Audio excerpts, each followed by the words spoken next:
Estamos, como dijo Paula, en este nuevo curso de soberanía alimentaria. Vamos a presentar en principio a la co-coordinadora de ingeniera Diana Guillem, que es coordinadora de la Comisión de Desarrollo Productivo, que nos va a dar unas palabras. Bueno, buenos días a todos y a todas. La verdad que es un gusto para mí poder dar unas palabras de inicio en este curso sobre soberanía alimentaria, que consideramos estratégico, no solamente estratégico para la población, también es estratégico para el país. Para todos aquellos que son un poco más, digamos, inquietos y andan buscando, está el Pacto Internacional que habla de los derechos sociales, culturales y económicos, y que fija en todo su articulado una serie de derechos a los cuales los estados deben tratar de resguardar para la población, como por ejemplo el de trabajo, como por ejemplo el de sindicalización, el seguro social, la vivienda, la salud, el alimento, la distribución del alimento, el acceso al alimento. Este pacto está reconocido, para la República Argentina tiene rango constitucional, es uno de los pactos reconocidos en el artículo 75 de la Constitución Nacional que está vigente, y estamos viviendo un momento interesante. Yo que tengo mi buena cantidad de años, digamos, viví momentos en los cuales la actividad militante y la actividad de la sociedad fue de puntos muy altos, digamos, me considero una sobreviviente de la década del 70. Tuvimos momentos muy chatos y muy oscuros, en los cuales preocuparse por el otro, preocuparse por la necesidad de los vulnerables era cuestión de vida o muerte, literalmente. Y ahora en este momento estamos alumbrando una nueva etapa de cambios de paradigma, y cuando hablo de cambios de paradigma, estoy hablando de cambios de paradigma en el sector agropecuario. Estamos hablando de cada vez más interés que tiene la sociedad, los jóvenes, por acceder a sus derechos, y el alimento claramente es un derecho. Y a la vez en el área productiva estamos pasando de, digamos, un paradigma de entre lo que es sistemas de producción extractivista hacia sistemas de producción sostenibles. Y como todo cambio, como todo momento de cambio de paradigma, claramente tenemos diferencias, tenemos controversias, estamos viviendo las controversias. Entonces lo que aspiramos en este curso, las dos comisiones, la Comisión de Salud y la Comisión de Desarrollo Productivo, es hacerle llegar a todos los que se están anotando las problemáticas actuales del estado de situación, pero a la vez poner sobre la mesa las controversias, cómo poder abordarlas. Genera controversia muchas cosas, genera la innovación, genera el acceso, genera los precios de los alimentos. O sea, tenemos un cúmulo de situaciones en las cuales vamos dejando viejos paradigmas, pero todavía los nuevos paradigmas no están instalados. Así que este curso aspira a que abordemos esto entre todos, y la idea es justamente esa, poder brindar herramientas, brindar elementos y luego generar la controversia sobre los temas en los cuales decimos, bueno, vamos dejando un paradigma atrás y vamos hacia un nuevo paradigma. Así que bienvenidos a todos y espero que estos 4 sábados sean fructíferos. Gracias. Gracias, Diana. Bueno, me olvidé de recordar que Diana Guillén es presidenta actualmente del SENASA e ingeniera agrónoma además. Como decía, es co-coordinadora de la Comisión de Desarrollo Productivo y de la Comisión de Salud, y va a estar el diputado Daniel Goyán, que evidentemente no ha podido asistir por algún compromiso pendiente. Y me voy a presentar. Mi nombre es Erika Smuth, soy licenciada en nutrición, magíster en calidad en la industria alimentaria, y soy co-coordinadora de la subcomisión de soberanía alimentaria junto con quienes mucho consideramos nuestra matriarca, Miriam Gorban, Miriam Gorban hoy no ha podido estar, pero traigo sus palabras. Ella es nutricionista, doctora honoris causa por la Universidad de Rosario, doctora honoris causa por la Universidad de Buenos Aires, doctora honoris causa por la Universidad de La Plata, y está activa motivando y encabezando la lucha por el derecho a la alimentación, a una alimentación sana, segura y soberana. Preside la subcomisión esta que les acabo de contar, por una alimentación soberana y una soberanía alimentaria con conceptos de pueblo que tiene derecho a una alimentación suficiente y de acuerdo a nuestra historia, a nuestras prácticas ancestrales, a los estados que debemos proteger y acompañar este derecho.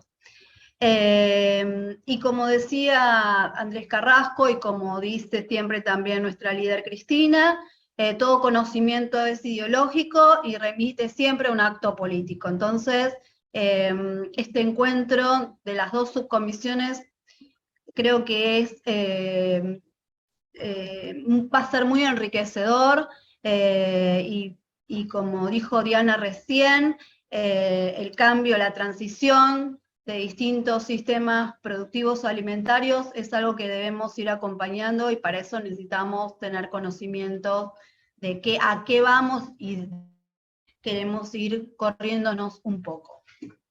Bueno, vamos a intentar que Lucas del Valle, sí, Lucas, Sí, ahí comparto. sí, va a compartir un pequeño video. Ella es de lucha por la soberanía alimentaria en la Argentina y en el mundo.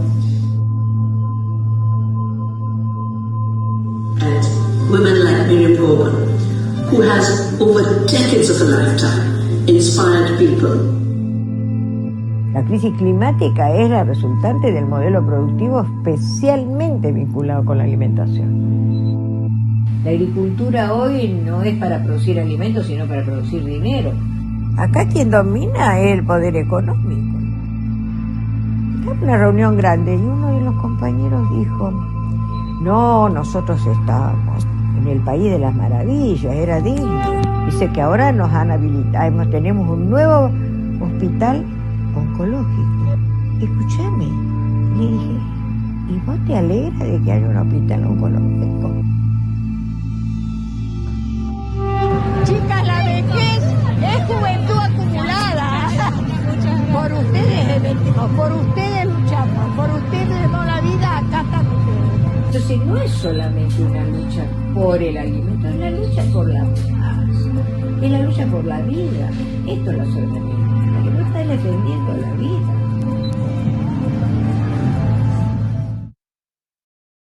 Bueno, quería recordarles también que el doctorado honoris causa de la Universidad de Buenos Aires fue dado en manos del doctor Daniel Goyan, así que dicha esta presentación, vamos a ir con el compañero Lucas del Valle. Lucas es abogado con orientación en Derecho Internacional Público y diplomado en Derechos Económicos Sociales, Culturales y Ambientales de la Universidad de Buenos Aires. Actualmente se encuentra finalizando la especialización en Genética, Derechos Humanos y Sociedad en la Universidad de 3 de Febrero y se desempeña actualmente como asesor en la Dirección Técnica de Asuntos Jurídicos y de Dictamen del Instituto Nacional de Tecnología Industrial. Dicho esto, paso la palabra al compañero que va a iniciar su exposición. Bueno, muchas gracias. Lucas, lo que sí los queríamos recordar, como decía hace un rato la compañera, todas las consultas las pueden ir escribiendo en el chat, que una vez que se terminen las exposiciones vamos a ir a responder. Muchas gracias, y ahora Lucas, estamos con vos. Bueno, buen día compañeros, muchas gracias por el espacio y por la convocatoria. Para mí es un honor poder exponer en el Instituto Patria. Voy a compartir pantalla de mi presentación, confírmenme si ahí se ve bien, y Y bueno, arranco. No sé si se ve el PowerPoint. Mi presentación se va a llamar el derecho humano a la alimentación en el marco del sistema jurídico argentino. Y mis objetivos en este marco son particularmente tres. En primer lugar, caracterizar a los derechos económicos, sociales, culturales y ambientales, que por una cuestión de economía de palabras les diré DESCA, de acá en adelante. Luego presentar lo que son los estándares internacionales de protección del derecho a la alimentación y al agua, en el marco de, entendiéndolos como unos DESCA, y a partir de eso, analizar, en base a estos lineamientos, las disposiciones de la Ley de Promoción de la Alimentación Saludable, aprobada a finales del año pasado. Pero bueno, para empezar a hablar de derechos de los DESCA, tenemos que remitirnos unos pasitos más atrás, que tiene que ver con el derecho internacional de los derechos humanos.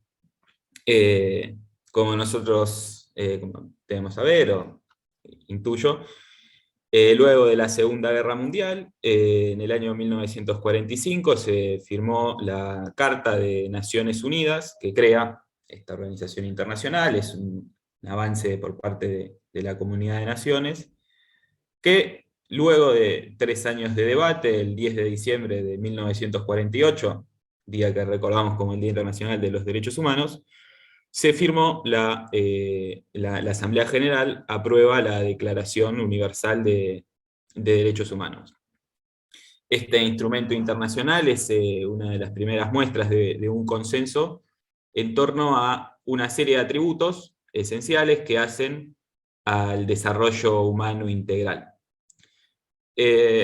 Una cuestión conceptual, podemos decir que los derechos humanos como primer característica no son atributos que el Estado le otorga a las personas, sino que justamente hacen a su esencia, hacen a su dignidad, y son previos a la existencia del Estado, porque hacen al concepto mismo de persona humana.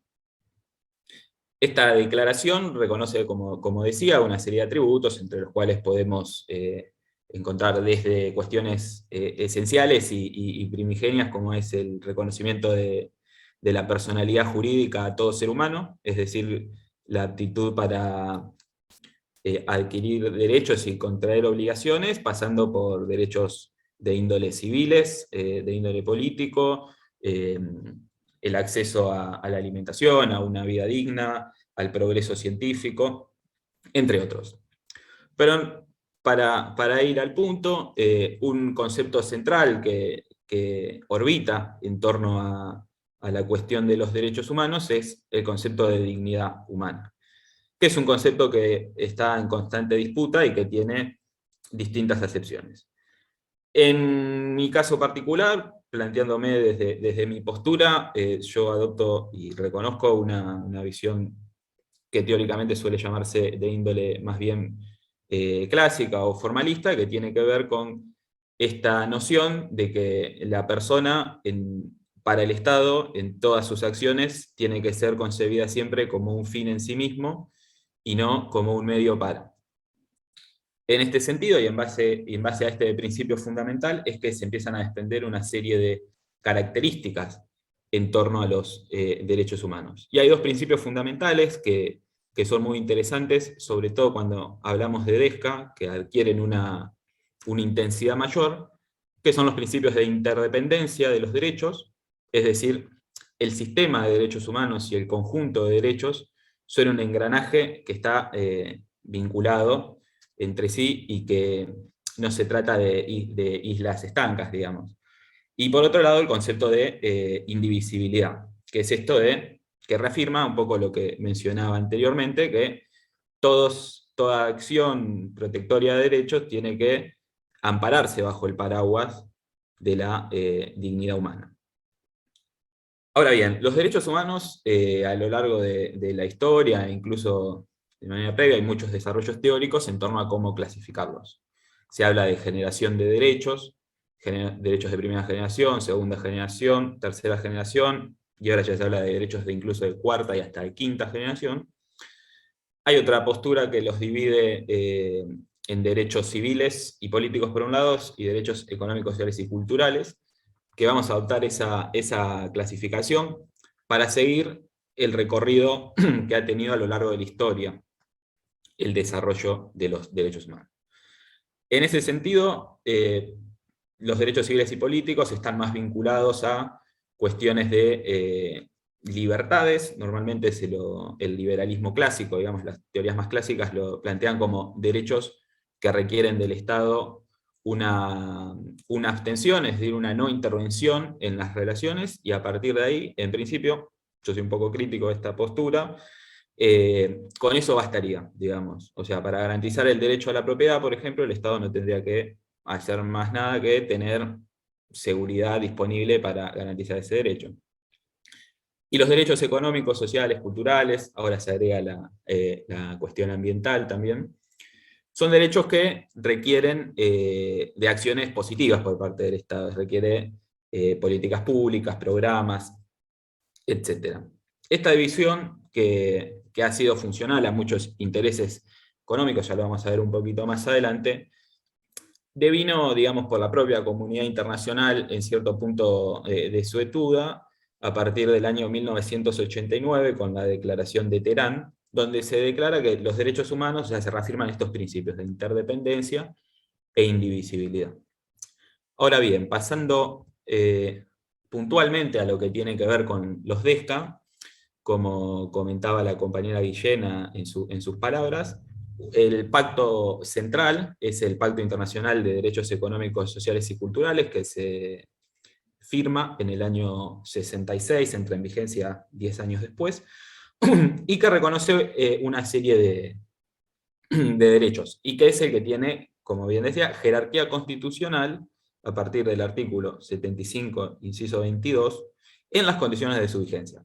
Sobre esto vamos a volver, porque cuando hablamos de las condiciones de su vigencia de un tratado internacional, nos referimos a la interpretación que hacen los organismos de aplicación y de control de estos instrumentos, que en el caso de este tratado es el Comité de Derechos Económicos, Sociales y Culturales, que el modo en el cual se expresa e interpreta el tratado es a través de observaciones generales. Más adelante vamos a ver dos observaciones puntuales, que es la observación general 12, que tiene que ver con el derecho a una alimentación adecuada, y la observación general 15, un poco para demostrar esta interdependencia, que es el derecho al agua. Y por otro lado, menciono acá en la filmina el protocolo adicional a la Convención Americana de Derechos Humanos sobre Derechos Económicos, Sociales y Culturales del año 88, que es el instrumento regional que tenemos de protección de los derechos, de este tipo de derechos, que no tiene jerarquía constitucional, pero que es un instrumento más a la hora de generar debate y a la hora de... En definitiva, Argentina lo ha ratificado, no le dio jerarquía constitucional, pero lo ha ratificado, está por encima de las leyes, digamos, incluso. Ahora bien, en torno a los derechos económicos, sociales y culturales, las obligaciones del Estado adquieren ciertas características puntuales que no ocurre con otros. Por un lado tenemos obligaciones de índole general, se llaman, que tienen que ver con el respeto, es decir, el Estado no tiene que hacer ninguna, o no debería hacer ninguna acción que a nosotros nos perturbe el ejercicio de los derechos, tiene que protegerlos, es decir, hay terceros, los terceros no tienes que protegernos de que terceros no perturben la vigencia de estos derechos, y acá es donde empieza la innovación, digamos, o la diferencia con este tipo de derechos, los civiles y políticos, que es acciones de garantía. Es decir, la garantización que está vinculada a acciones positivas, acciones que vayan más allá de la mera abstención del Estado y generen la vigencia, digamos, que traccionen a la vigencia de estos derechos. Luego las obligaciones específicas, que acá sí es donde hay una diferencia grande con el otro tipo de derechos que hablábamos, que es la obligación de desarrollo progresivo. Esto tiene que ver con que hay un consenso internacional en torno a que los derechos económicos, sociales y culturales no van a entrar en vigencia de un día para el otro desde su reconocimiento, por una cuestión de recursos, pero sí lo que plantea el Pacto Internacional, la Convención Interamericana, es que este desarrollo progresivo tiene que ser en la medida de los recursos disponibles y con ayuda de la cooperación internacional. Y la contracara de este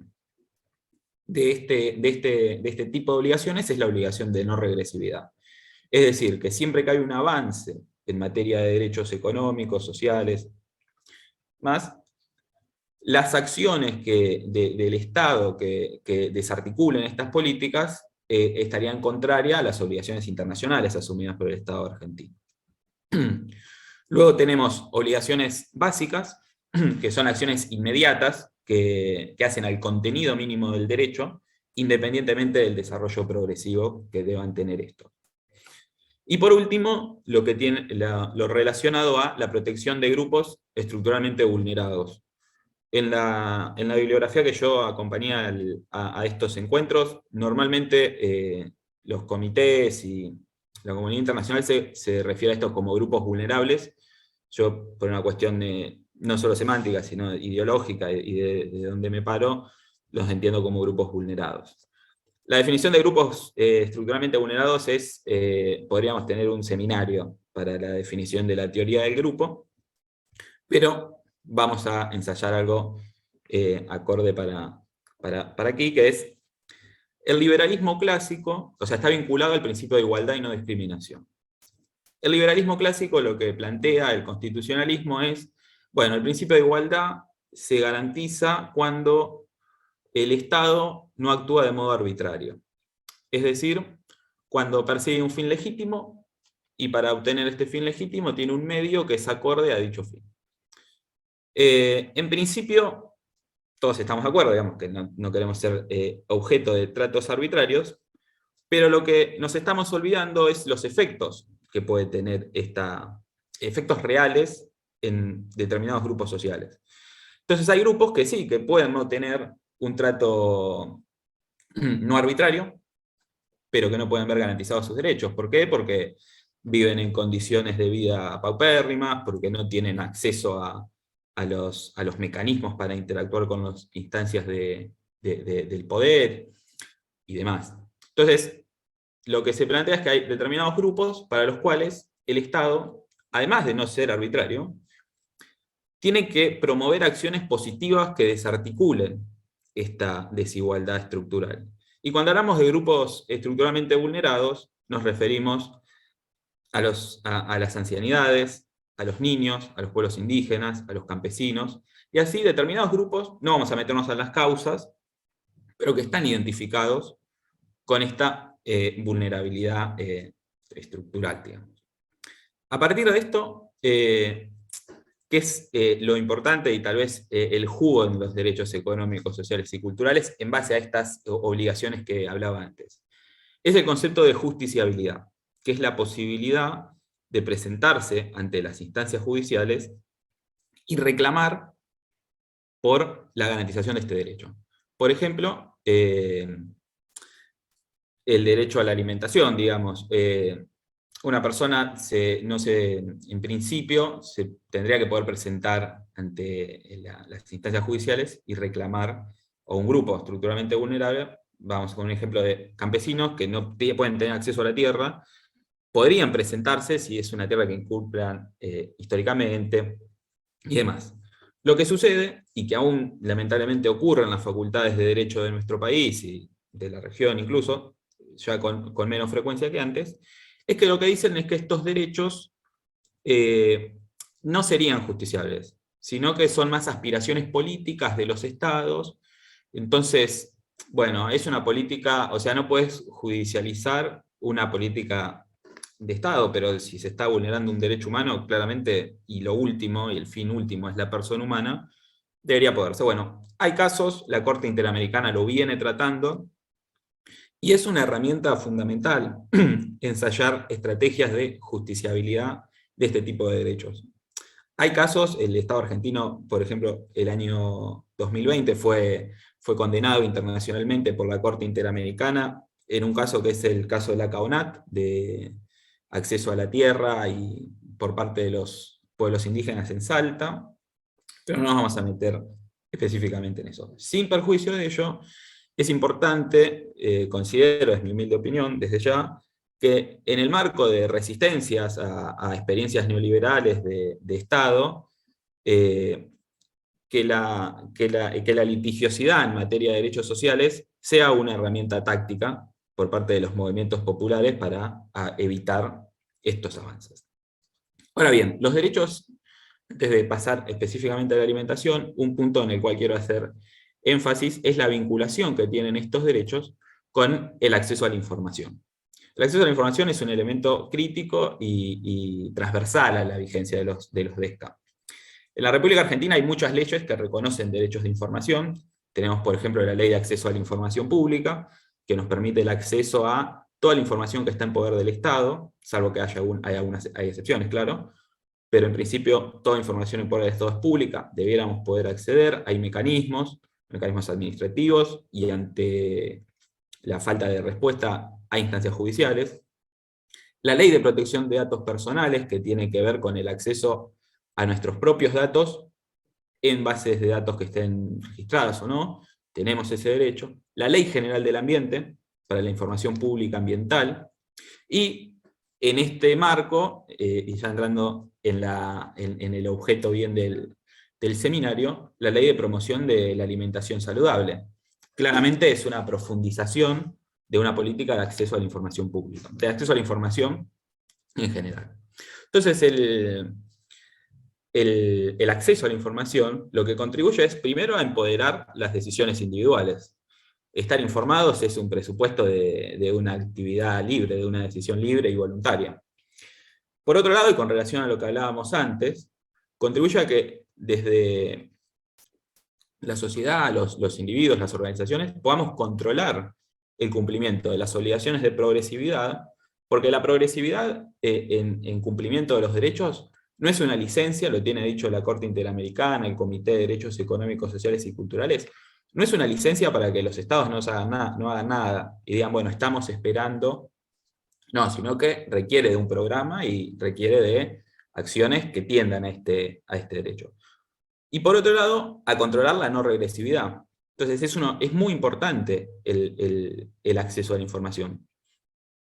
Que el Estado produzca la información, que la información sea asequible, que esté en formatos abiertos, que sea entendible, porque, bueno, ya lo veremos con la compañera Norma más adelante, lo que ocurre, por ejemplo, sí, los productos alimenticios tienen su prospecto, tienen su contenido nutricional, pero está escrito chiquito, atrás, casi nadie lo lee, entonces tiene que ser accesible y entendible para las personas. Y por último, lo que contribuye es a una vigencia integral de estos derechos, la dimensión informativa. A lo largo de su actividad, el Comité de Derechos Económicos, lo que ha ido es generando estándares de cumplimiento de los derechos. Y siempre se ha referido a la información en términos de accesibilidad, a veces no de manera explícita, lo vamos a ver con la observación general 12, pero sí ya, y actualmente en todas sus observaciones, cuando descompone los elementos de los derechos, ya la accesibilidad informativa está en todos los derechos económicos, sociales y culturales. Es un presupuesto y es algo por lo que hay que luchar, digamos, y hay que buscar que ocurra. Entonces, bueno, pasando al derecho a la alimentación adecuada, como decía antes, este derecho está reconocido en el Pacto Internacional de Derechos Económicos, Sociales y Culturales, en el artículo 11, y ha sido interpretado, volviendo a lo de la Constitución, las condiciones de su vigencia está dada por la observación general 12 del Comité, que en el párrafo 6 de esta observación general lo que dice es que es un derecho que se ejerce cuando todo hombre, mujer o niño, cualquier persona humana, ya sea solo o en común con otros, tiene acceso físico y económico en todo momento a la alimentación adecuada o medios para obtenerlo. Esto, entonces, lo que hace el comité, y es un método estructural y de vigencia y de análisis y de marcar indicadores en términos de derechos, lo descompone en distintos elementos, como vemos. Entonces, en el caso de la alimentación, lo que tenemos es, por un lado, el primer elemento central es la disponibilidad, o sea, para tener, se presupone que si tenemos derecho a la alimentación, bueno, tiene que haber alimentos. Entonces el Estado tiene que promover la producción de alimentos, primer punto. Ahora bien, ¿lo tiene que promover de cualquier modo? ¿O tiene que ser cualquier tipo de alimentos? No, esta disponibilidad está condicionada a dos características fundamentales. Por un lado, tiene que ser adecuada. Y esto tiene que ver con el aquí y ahora. Es decir, los alimentos tienen que ser inocuos, tienen que ser de calidad, y tiene que ser aceptable por una cultura determinada, en un momento y en un lugar específico. O sea, se tiene que respetar los deseos de las comunidades, los deseos de las personas, sus prácticas ancestrales. Más, está muy vinculado con el concepto de soberanía alimentaria. Y por otro lado, esta producción tiene que ser sostenible. Es decir, la satisfacción de los derechos de las generaciones presentes no puede, en ningún caso, comprometer a las generaciones futuras. Entonces, producir alimentos y destruir los campos, envenenar el agua, bueno, en principio estaría en contra de un elemento fundamental de los derechos. Y luego, por otro lado, tenemos el segundo elemento, que es la accesibilidad. Que es decir, que si tenemos un derecho a la alimentación, tiene que estar disponible, tiene que haber alimentos, tiene que ser adecuado, tiene que ser sostenible, tengo que poder acceder. Entonces, tengo que poder acceder ¿cómo? Físicamente, es decir, está vinculado a una distribución geográficamente equitativa de los alimentos, tiene que ser económica, o sea, no puede implicar un costo excesivo el acceso a los alimentos que comprometa la vigencia de otros derechos, porque como decíamos al principio, los derechos son indivisibles, están interrelacionados, son interdependientes, y por último, tiene que ser no discriminatoria, es decir, tiene que proteger, tiene que tener un eje central en los grupos estructuralmente vulnerados, como son por ejemplo los niños, que lo vamos a ver cuando analicemos un poquito la ley de etiquetado, la ley de promoción de la alimentación saludable. Ahora bien, quería leer una parte de la observación general 12, donde el comité se refiere a la aplicación en el plano nacional del derecho. Entonces lo que dice es: la formulación y aplicación de estrategias nacionales para el derecho a la alimentación exige el pleno cumplimiento de los principios de responsabilidad, transparencia, participación popular, descentralización, capacidad legislativa e independencia de la magistratura. Y es acá, para seguir acercándonos a lo que es la ley de alimentación saludable, poner el eje en el concepto de transparencia, que tiene que ver con el acceso a la información. Porque el acceso a la información tiene dos caras, digamos. Uno es la solicitud por parte del titular de esos datos, o del sujeto interesado, de decir, bueno, yo quiero saber cuáles son mis datos en esta base, yo quiero saber cuál es la información que tiene el Estado respecto de tal tema, pero tiene otra cara, que es la transparencia, que tiene que ver con la publicidad de oficio, con la publicidad proactiva de quien tiene esta información.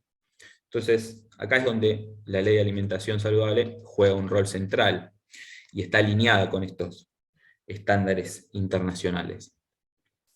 Luego, para seguir, tenemos el derecho al agua, que está totalmente vinculado. No hay un reconocimiento explícito del derecho al agua, pero sí entre los artículos son de una interpretación armónica, de lo que es el artículo 11, el artículo 12, surge este derecho y se lo interpreta, y de hecho el comité DESC tiene una observación general, acá dice la observación general 12, pero quedó mal, es en realidad la observación general 15, que está entre la bibliografía, y que lo que plantea el comité es que, bueno, implica el derecho de todos a disponer de agua suficiente, salubre, aceptable, accesible y asequible para el uso personal y doméstico. Hace el mismo ejercicio el comité y lo descompone en distintos elementos, que son los de la disponibilidad. Para ejercer este derecho tiene que haber agua, tiene que ser de calidad, y tiene que ser accesible, y acá es donde, a partir que hablaba de lo de la informativa, que a veces lo menciona explícitamente o no, este es el esquema clásico, el actual en realidad, de los derechos económicos, sociales y culturales. O sea, esta serie de elementos, ahora en todas sus observaciones, se refiere el comité.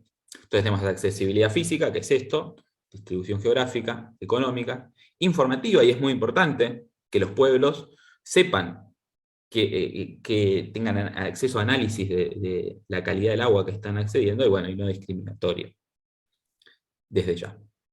Entonces, bueno, no quiero excederme en el tiempo, por eso vamos a pasar un poquito más rápido, a lo que es la Ley de Promoción de Alimentación Saludable. La ley fue aprobada a fines del año pasado, y en el sistema jurídico argentino, como se ve en el cuadro, está estructurada así, digamos, el régimen y el sistema. Tenemos la ley, tenemos el decreto reglamentario, que es el 151 del año 2022, y 2 disposiciones de ANMAT que empiezan a estructurar. Faltan algunos aspectos todavía de reglamentación y demás, pero que en principio así está hecho. Por un lado, la disposición 2673 de este año, que lo que reglamenta es el sistema de etiquetados, cómo se hace la registración ante ANMAT, cuáles son los procedimientos, las prórrogas, el buscador. Y por otro lado, la reciente disposición 6924, que tiene que ver con la publicidad de este tipo de alimentos. Que bueno, que requiere aún de la palabra de ENACOM, que es otra de las autoridades de aplicación que está reconocida en el texto de la ley. Ahora bien, la ley de protección de la alimentación, de promoción de la alimentación saludable, propone 3 objetivos claros. Brindar información simple y comprensible, acá volvemos al tema de la transparencia, sobre alimentos envasados y bebidas alcohólicas. Advertir sobre el exceso de determinados componentes, prevenir la malnutrición y reducir las enfermedades crónicas no transmisibles. Pasando a lo que tiene que ver con el esquema que plantea la ley, tenemos el sistema de declaración de sellos y advertencias nutricionales, es administrado por ANMAT, como decíamos con la disposición 2673, y tiene 4 elementos. La calculadora de sellos, de acceso público, el sistema de declaraciones juradas que tienen que tener las empresas en el marco de su registración y sus inscripciones, el gestor de prórrogas, sobre el cual hay cierta polémica, por el acceso a prórrogas y demás, vamos a hacer algo sobre las conclusiones, nos referiremos, y el buscador.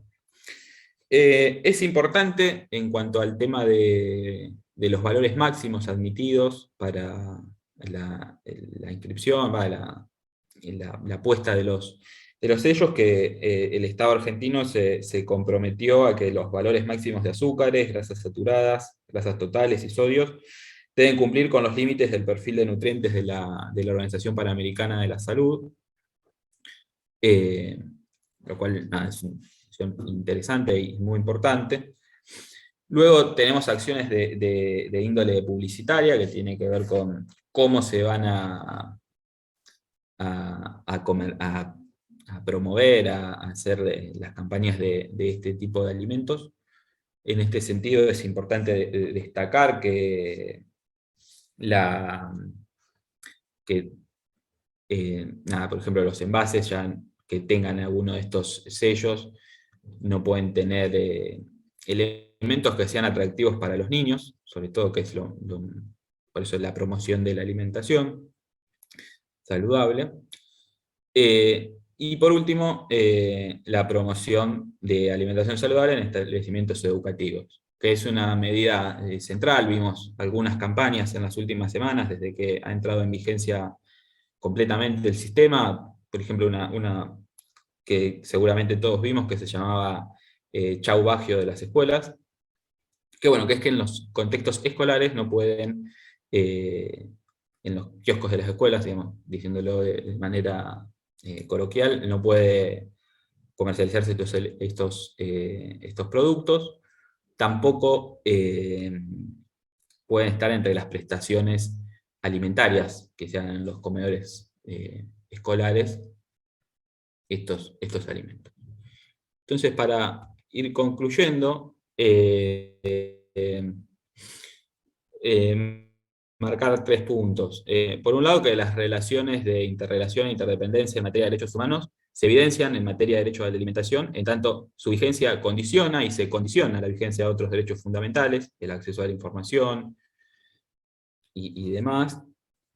En este contexto, la Ley de Promoción de la Alimentación Saludable es un claro ejemplo de acción positiva por parte del Estado argentino para traccionar la vigencia de una serie de derechos humanos, como son, bueno, la alimentación, la salud, la educación y el acceso a la información.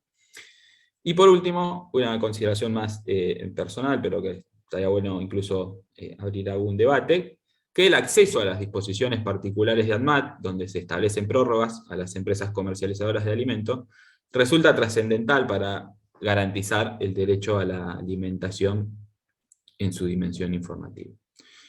Con lo cual, esto es la presentación que tenía preparada. Muchas gracias. Ahí tienen mi contacto, delvalleluca@gmail, por cualquier consulta que quieran hacer. Así que bueno, gracias.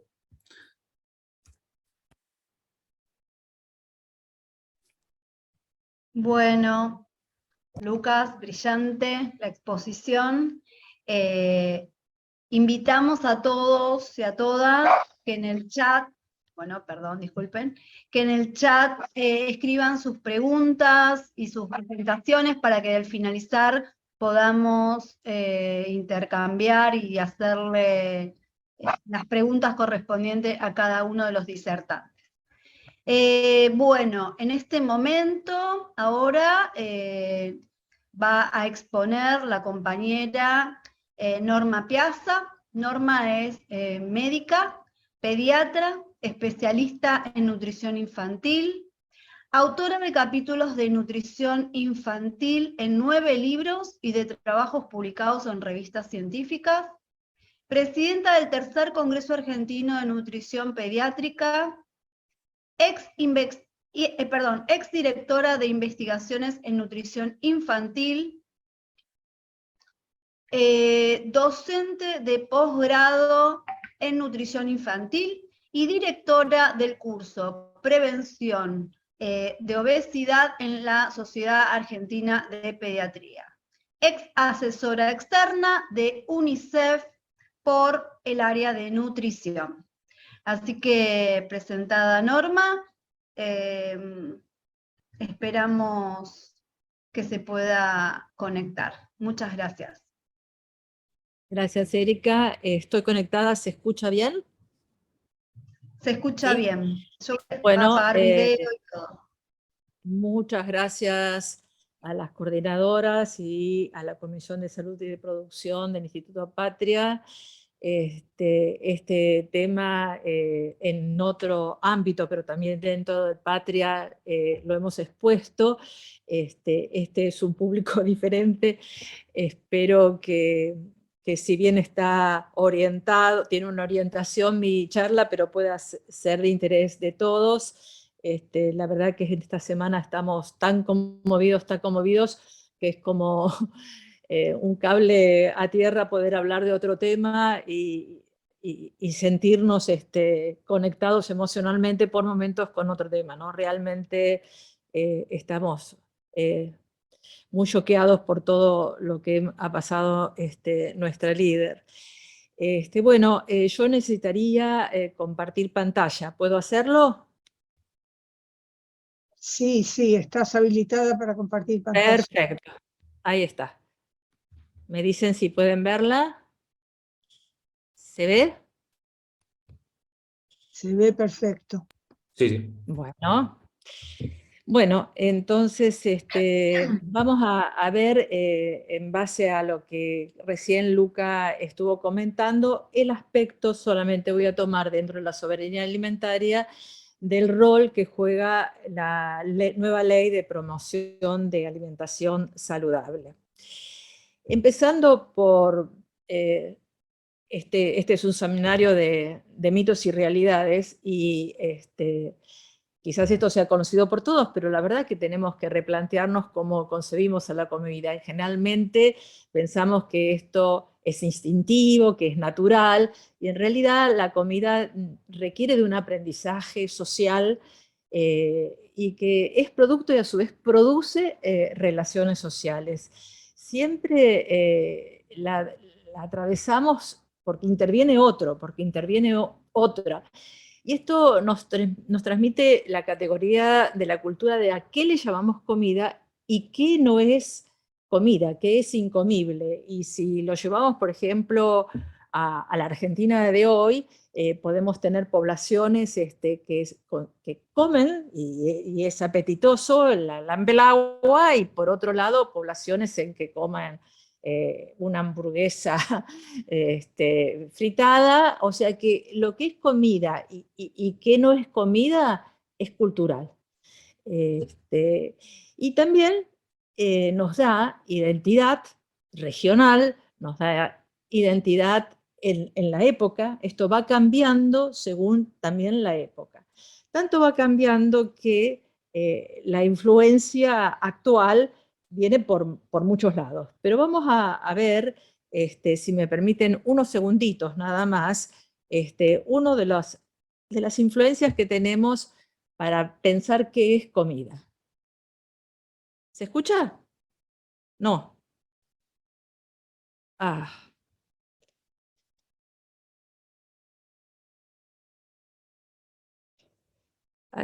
Bueno, me parece que esto no lo puedo sortear como problema. Wow.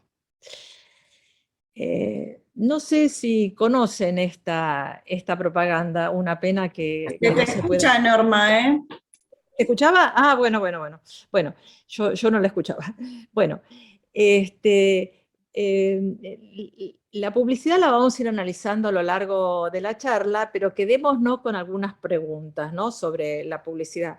¿Quién es el sujeto de esta publicidad? ¿A quién está dirigida la publicidad? ¿Quién es el fundamental actor dentro de esta publicidad? ¿Qué nos produce? ¿Qué nos lleva? ¿Y qué información nos da? Bueno, así vamos construyendo un mundo de alimentos que se transformó de aquello que vimos regional y epocal, y que la Argentina no está exenta de comer en forma globalizada. Nuestros alimentos hoy, en realidad, tienen definiciones académicas como ultraprocesados. En la Argentina es una palabra conocida como el alimento chatarra. En Colombia también se utiliza este término para los ultraprocesados, chatarra.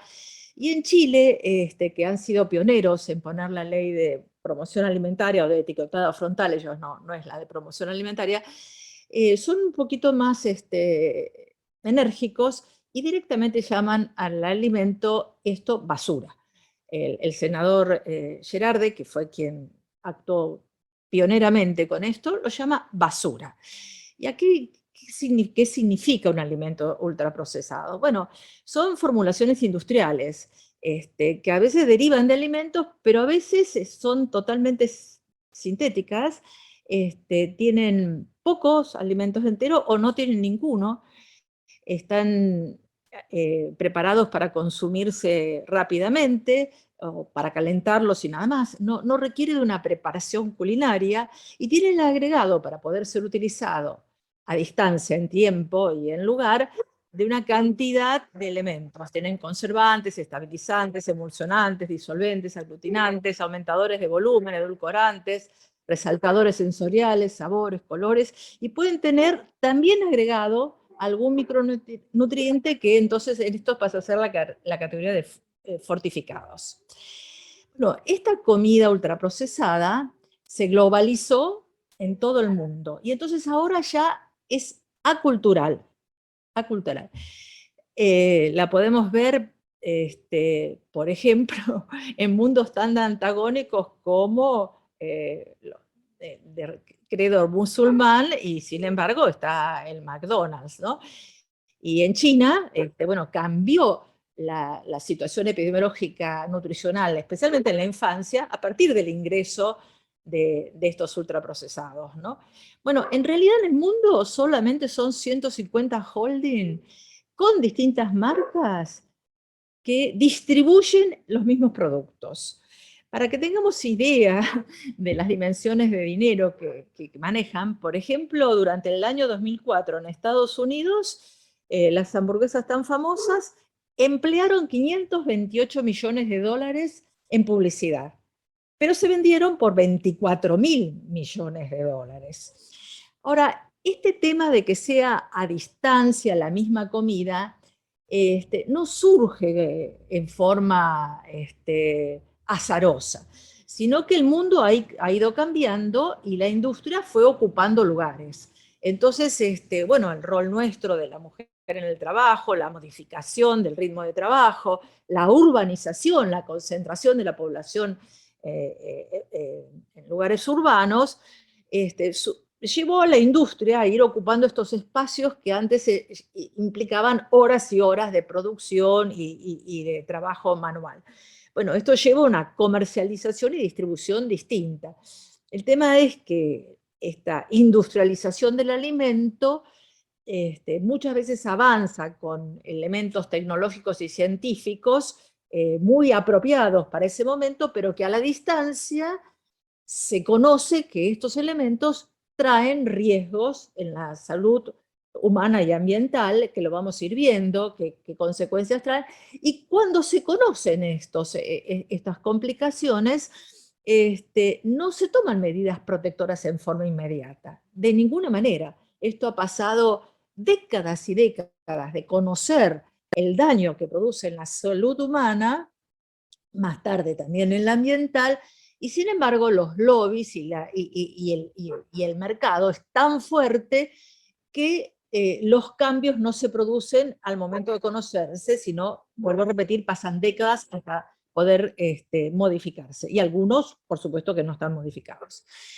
Ahora, este proceso del trabajo del mercado, desde la década del 80, ha tomado como sujeto blanco, como lo mostraba la publicidad, a la infancia, al niño y a la niña. Y a esto pasó a ser un sujeto, el niño y adolescentes son sujetos consumidores. De tal manera que cambiaron los vínculos y cómo se estructura. Entonces los chiquitos manejan dinero, consumen producto, organizan actividades cotidianas en función de esto, y van teniendo su propia identidad construida desde el mercado. Desde muy pequeños, por ejemplo, en la niñez, cuando todavía no adquirió el lenguaje gráfico, no reconocen las letras, sin embargo, ya reconocen, por ejemplo, la M como asociada a McDonald's. Es decir, que antes de adquirir el lenguaje escrito o la lectura, pueden asociar una imagen a la otra. Y esto está naturalizado. Entonces, el mercado influye de tal manera que lo que antes estaba constituido por la familia y por la escuela, se metió como un eslabón más, y es una nueva categoría socializante. Entonces ahora tenemos agencias comerciales, medios de comunicación social, internet, y van dando a todo esto un sentido colectivo.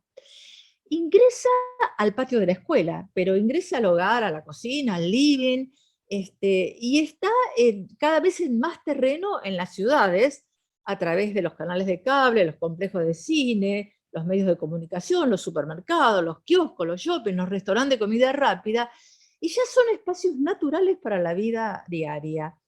Y pasan a ser desapercibidos en su impacto sobre la formación de los niños y la constitución de subjetividad para la población en general, pero también por ahí para hasta quienes nos trabajamos con la infancia, ¿no? Ya sea desde la docencia, ya sea desde la medicina, está como naturalizado. Entonces, el mercado toma a los niños como actores dinamizadores e impulsores de economía, y ya son clientes. Entonces los analiza, los observa, los interpela, los provoca, los convence y los constituye en un nuevo actor y destinatario de mensajes y productos. O sea, la infancia es ahora un mundo del sujeto consumidor. ¿Cómo estamos nosotros? Tenemos estudios nacionales y estudios locales, ¿no? Bueno, la Fundación Interamericana cardiológica, ha hecho interesantes estudios recientes, y se ve que, por ejemplo, el 20% del total de los productos publicitados son alimentos y bebidas, y ocupan el segundo lugar en cantidad y en tiempo detrás de los juguetes, pensando en niños. Están expuestos a 60 publicidades de alimentos por semana, tomando alimentos y bebidas. 1 de cada 4 son emitidas durante las tandas de programas infantiles, y utilizan para esto personajes animados, líderes famosos. 1 de cada 3 recurren a promociones, como entrega de regalos, beneficios, compra uno y llévate uno gratis. Más de la mitad de las publicidades relacionan el producto con un sabor más rico y una textura atractiva. Y el 88% de las publicidades de los alimentos en televisión son ultraprocesados. En nuestro país, de toda Latinoamérica, es el que los niños y niñas comienzan a edad más temprana a utilizar redes, y fundamentalmente a través del celular. 8 de cada 10 dicen, a través de estudios que han hecho UNICEF en el 2020, del informe de Voices, dicen estar muy o bastante expuestos a publicidades cuando navegan en las redes. Y estas imágenes, igual que en la televisión, presentan las mismas asociaciones, o sea, están estudiadas por cientistas en comunicación, entonces son cálidas y excelentes, y entonces utilizan todo el mecanismo de tal manera de poder captar el pensamiento y la subjetividad del niño y niña. También los influencers, o sea, utilizan golosinas, dulces en el 40%, y las galletitas y los postres, el 16% de lo que promocionan son galletitas y postres. Pero cuando no lo hacen así, lo consumen ellos, y entonces de esta manera también entra. Bueno, a tal punto quedan vulnerados que el 50% reclama algún alimento solo porque lo vio en la publicidad. Si tomamos ejemplo de la publicidad que puse, bueno, en ningún momento nosotros nos informamos que las 6 galletitas estas, si lo consume un niño o niña, le cubre en el día del 89 al 94% de la totalidad de lo aceptado en materia de azúcares. Pero además tiene agregado jarabe de maíz de alta fructosa, que en las últimas décadas el consumo de este producto, de este ingrediente, creció en el 1000%, porque es endulzante en los productos, pero es aún más perjudicial que el azúcar en sí, porque no atraviesa la barrera hematoencefálica, con lo cual no da sensación de saciedad, y además se ha estudiado y ya se conoce la cantidad de daño que produce a nivel de la macrobiota intestinal, que produce a nivel hepático, y está asociado también al aumento de la diabetes. Bueno, obviamente, como el objetivo de la publicidad es la venta, nada se oculta aquello que posee, y entonces la publicidad crea una demanda a partir de elementos emocionales y estéticos. ¿Qué pasa como consecuencia de esto? Bueno, miren, en Argentina, en los menores de 2 años, el consumo de ultraprocesados llega a ser el 33% para el primer quintil de la energía total consumida en un día. Dependiendo de los quintiles es diferente, pero en el primer quintil el 33% de la totalidad de la energía que se consume es de ultraprocesados.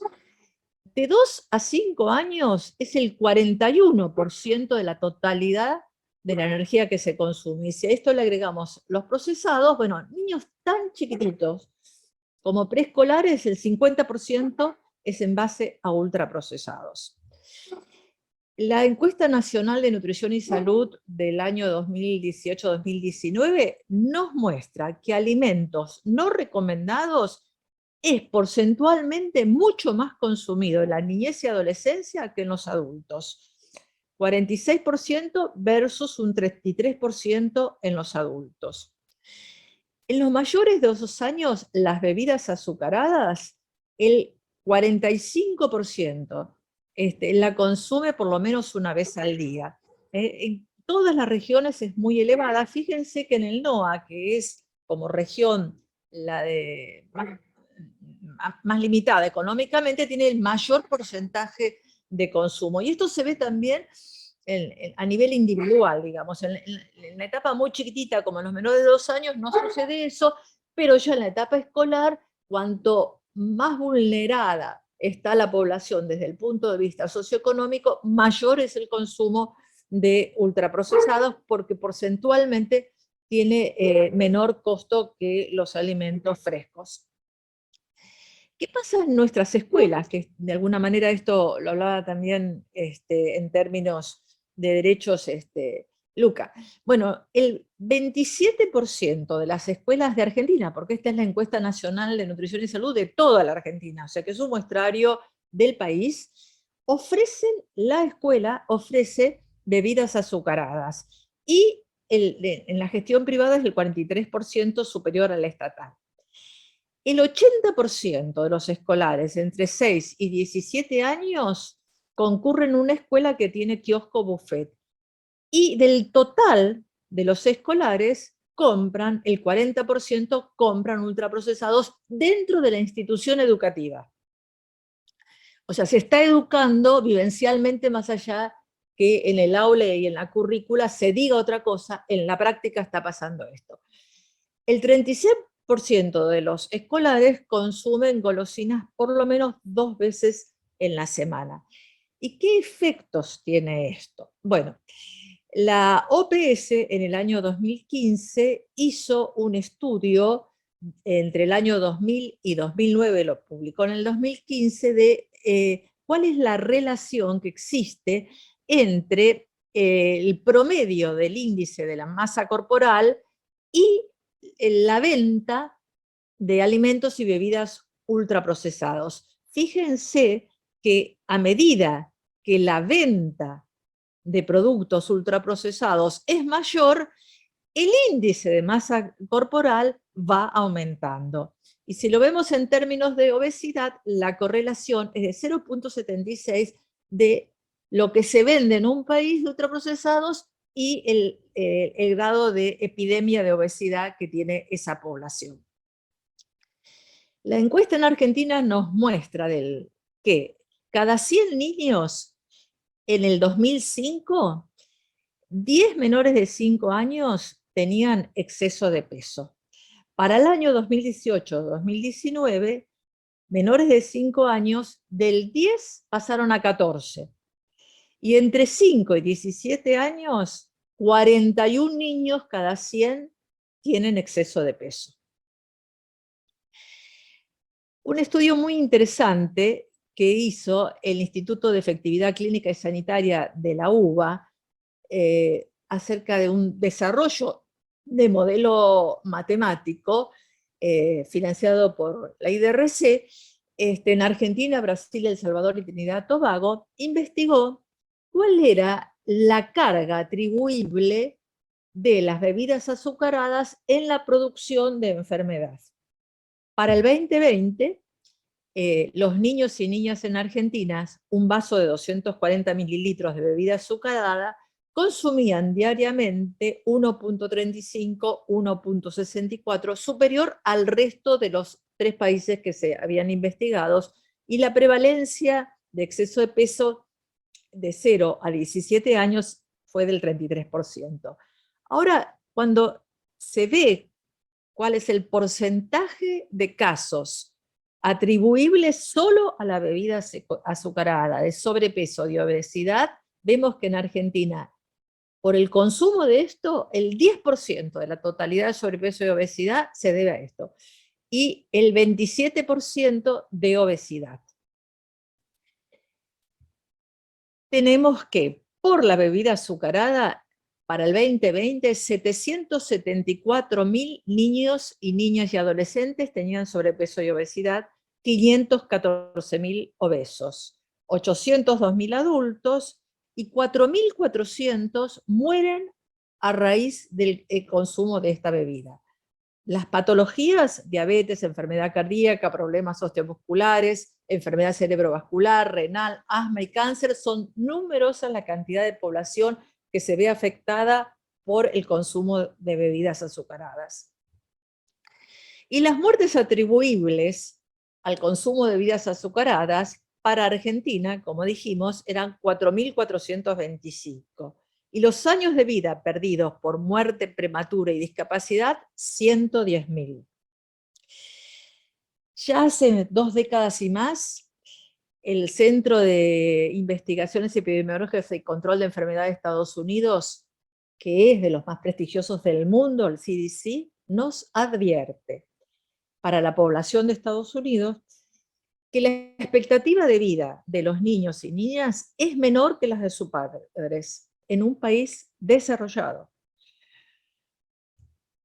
Y desde el año 2004, la Organización Mundial de la Salud convoca al sector privado, en su artículo 61, a adoptar un etiquetado de los alimentos que sea sencillo, claro y coherente. O sea, trabaja sobre la ciencia, sobre el Estado y sobre la industria, la propuesta para mejorar el estado de salud de la población mundial. En materia de derechos, que nos hablaba Luca, fíjense el resultado en Argentina de la Encuesta Nacional de Nutrición y Salud. Solo el 13% de la población lee y entiende al día de hoy que tiene un etiquetado de alimentos. Lo lee el 27%, pero la mitad solamente lo entiende. O sea que este derecho está absolutamente vulnerado en materia de etiquetados. Recordemos la publicidad que nos está llegando, por otro lado. Bueno, la ley, ya lo comentó Lucas, es de etiquetado frontal de advertencia, tiene consignas también para los niños y niñas, va asociada a la obligatoriedad de la enseñanza de la educación alimentaria en todas las escuelas de cualquier sea el ambiente público o privado, va asociada a la prohibición de la venta en el entorno escolar de cualquier producto que tenga un solo sello, o más, pero con uno, y el Estado debe priorizar, cualquiera sea su instancia, o sea, no solamente el escolar, la compra de alimentos que no tengan sellos. Prohíbe la publicidad dirigida a niños y niñas y adolescentes menores de 16 años, prohíbe la promoción de cualquier alimento que tenga, aunque sea un sello, el patrocinio, el uso de logos de sociedades científicas y civiles. Hemos visto, cuando se discutía en el Congreso, algunas sociedades y académicos que no declaran su conflicto de interés y se respaldan desde la academia para sostener posturas contrarias a la ley de etiquetado frontal. Dicho sea de paso, y a manera anecdótica, quiero comentarles que cuando se discutió en el Congreso de la Nación, en la Cámara de Diputados, estuvo como orador, sosteniendo el rechazo de la ley, a cara descubierta, el presidente de la Cámara de Comercio de Estados Unidos. O sea que fíjense a qué nivel llega la capacidad de lobby para que esto no saliera. Bueno, como dijimos, no pueden llevar dibujos infantiles ni personajes, ni tampoco claims. Estas leyes semejantes, no igual, esta es la mejor de las que se han hecho, está en Chile desde el año 2016, fue cubriéndose por etapas, tuvieron 2 años para poder hacer la reconversión industrial de sus productos y disminuir aquello que estaba excedido. En Perú en el 2013, pero durante 4 años no estuvo reglamentada por el lobby de la industria. En Uruguay era ley, pero justo fue el cambio de gobierno y no salió como ley, salió como decreto, con lo cual le da mayor inestabilidad. En México, en el 2019, después de una campaña muy fuerte, desde el Estado para la población ciudadana. Acá la fuerte información sobre la ley la hicieron las sociedades no gubernamentales. En México fue el mismo Estado el que hizo una campaña sumamente agresiva para llegar a la ley. Y en Colombia, a fines del 2021, también fue aprobada y bueno, está todavía sin reglamentar. ¿Qué pasó en Chile cuando lo tomamos como modelo, como ejemplo, porque es el que tiene más experiencia, cuando reglamentaron? Bueno, estos son datos preliminares que trajo el senador Guido Girardi este año a la Argentina. La influencia y el reconocimiento de los sellos en la población fue muy importante. El 93% de la población reconoce los sellos. Entonces, esto ha sido, y si compra o menos de lo que hubiera comprado si el producto no tuviera sellos, y el 14%. En cuanto a los cambios, porque estos pasos de la ley da tiempo para que la industria pueda adoptar y modificar la composición de algunos de sus productos.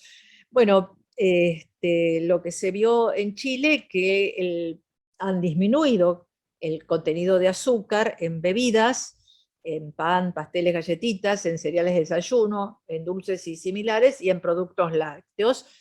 Lo que más se ha logrado es en un 30% de los cereales lo disminuyeron. Y en cuanto al sodio, también se disminuyó hasta menos del 30% en cereales de desayuno, los panes, los productos lácteos, las conservas de frutas y verduras, los snacks y los alimentos o productos listos para consumir.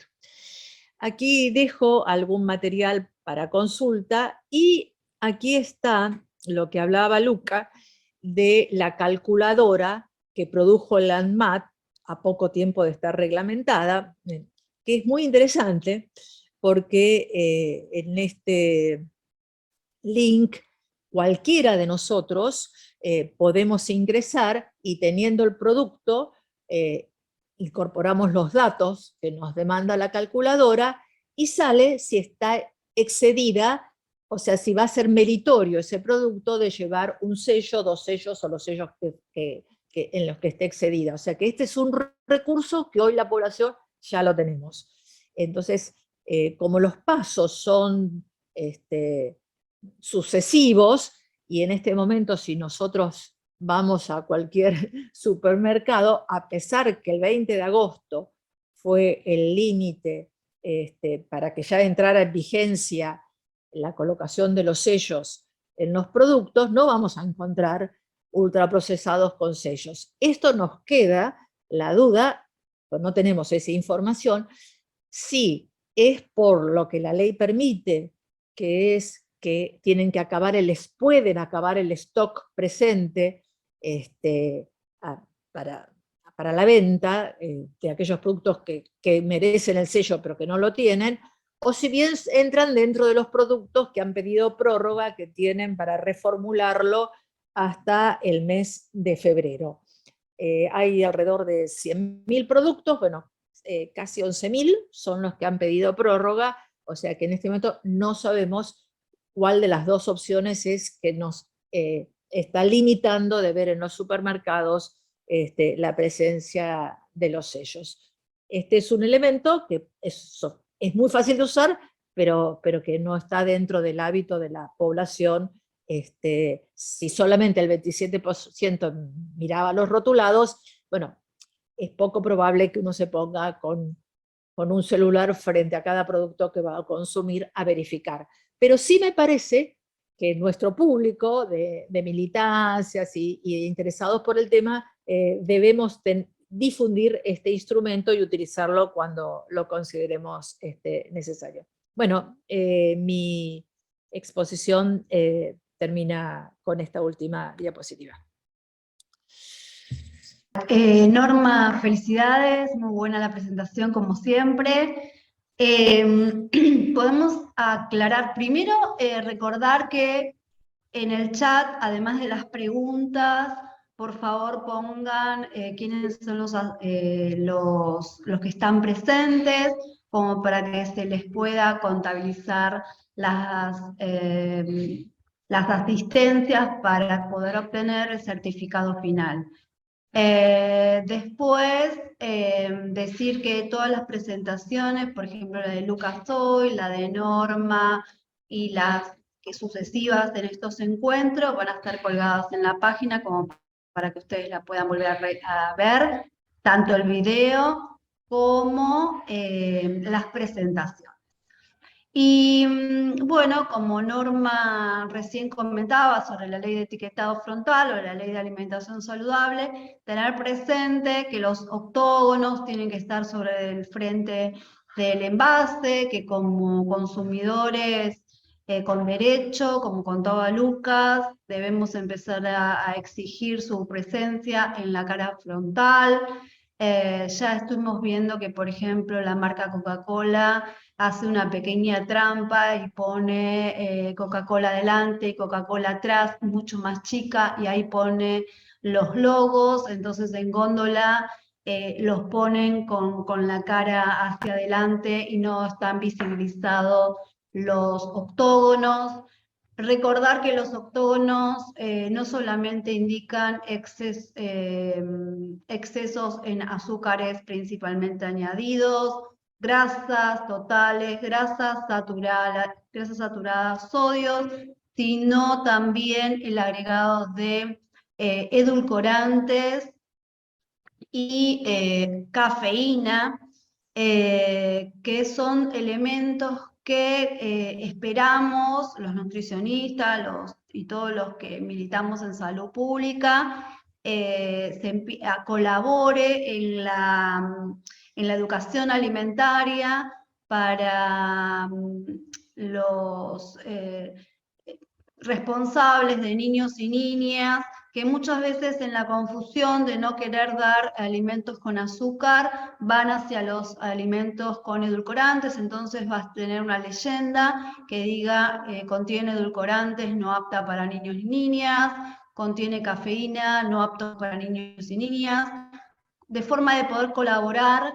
en la compra diaria que sabemos en un almacén, un supermercado o en un mercado de cercanía que siempre estimulamos, la compra es rápida y no muchas veces es legible ni los ingredientes, ni la información nutricional y demás. Así que viene todo un trabajo, los tiempos, si bien como decía Norma, son a partir del 20 de agosto, que tienen que ya las grandes empresas empezar a presentar sus logos, sus octógonos, que tienen que tener un porcentaje, cumplir un porcentaje de la etiqueta de un 5%, con lo cual tiene que ser bien visible sobre la cara frontal.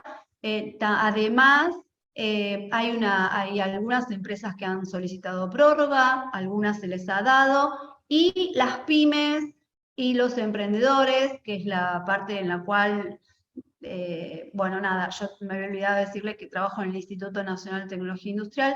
Desde el INTI tratamos de colaborar para fortalecer a la economía popular para que pueda poder poner su rótulo en reglamento.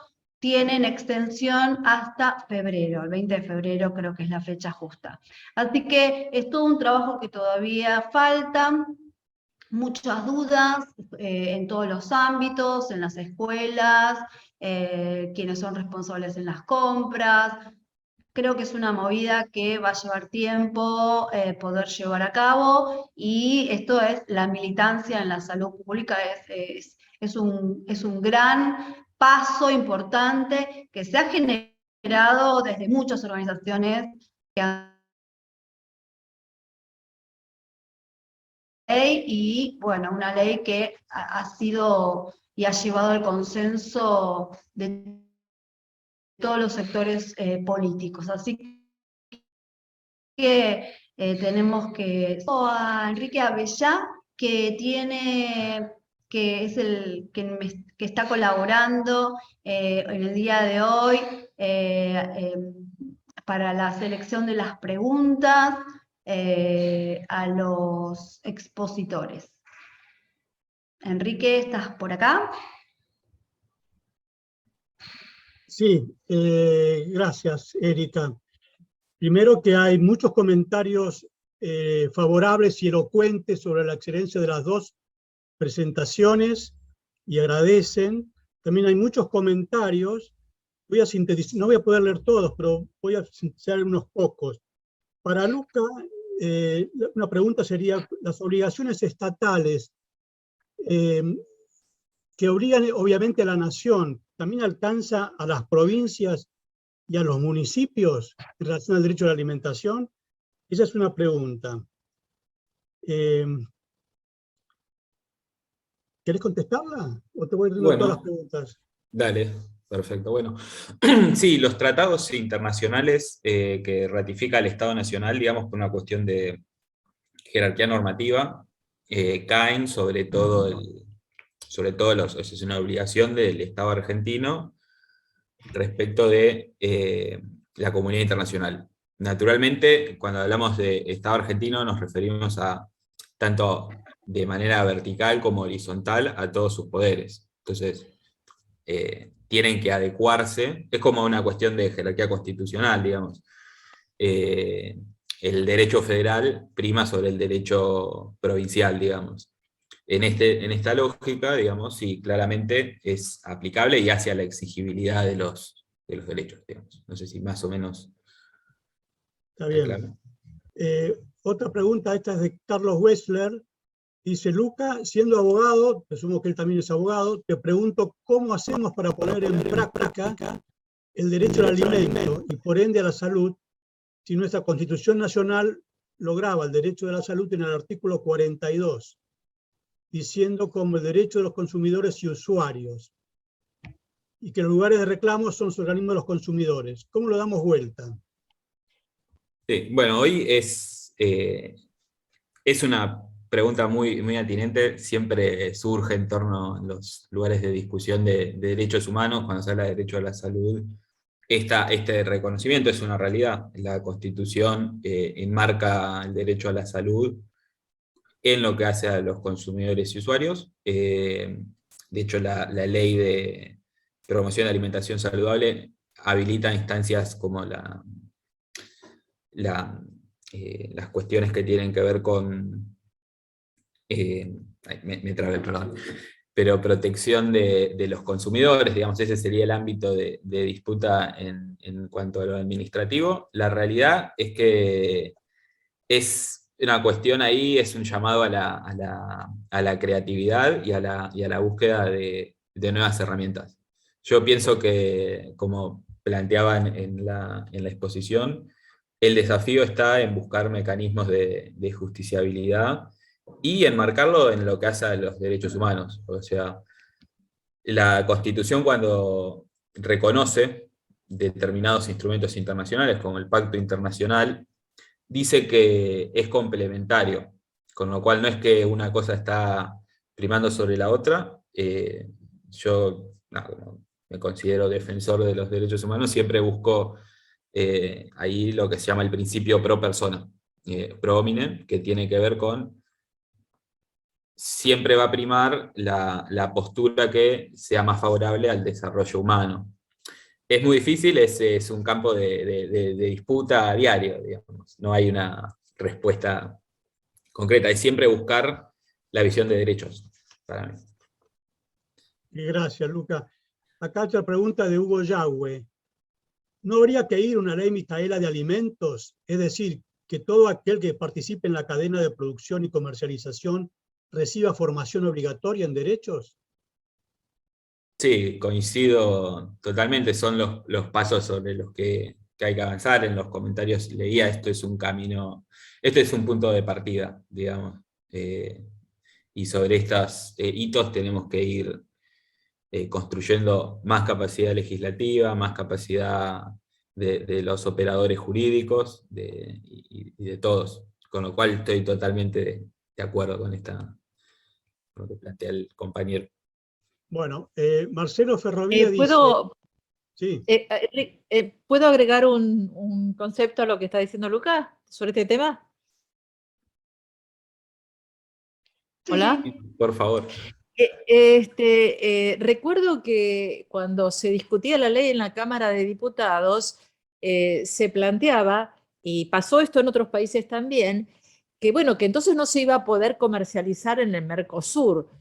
Y nuestro planteo era, bueno, pero si uno tiene el concepto de que esto hace un daño, ¿por qué este daño queremos exportarlo? ¿Dónde está la ética que acá en el marco de regulamos, pero sí habilitamos para, o sea, el concepto ético de esto de la ley me parece que sería, bueno, es como, todavía uno lo ve como fantasioso en este mundo capitalista que puedan desde la ética modificar sus ganancias, pero en realidad está tan desfasado que decía, bueno, si esto se aprueba, estará bien para acá, pero no podemos exportar. O sea, el daño que hacen no importa, mientras puedan exportarlo. ¿No? Ese comentario, ¿no? De que no se está pensando en el otro. Gracias, Norma. Acá hay otra pregunta de Marcelo Ferrovía. Dice, ¿existe legalmente una definición de alimentación saludable? Más allá de lo, bueno, se hace muy compleja la lucha cuando nuestros propios compañeros y compañeras no lo tienen claro y hacen todo lo posible para continuar con el sistema alimenticio que enferma a nuestro pueblo. Más allá de lo que pudiera comentar Lucas, yo quisiera agregar que la alimentación saludable está claramente definida con las propias guías alimentarias para la población argentina.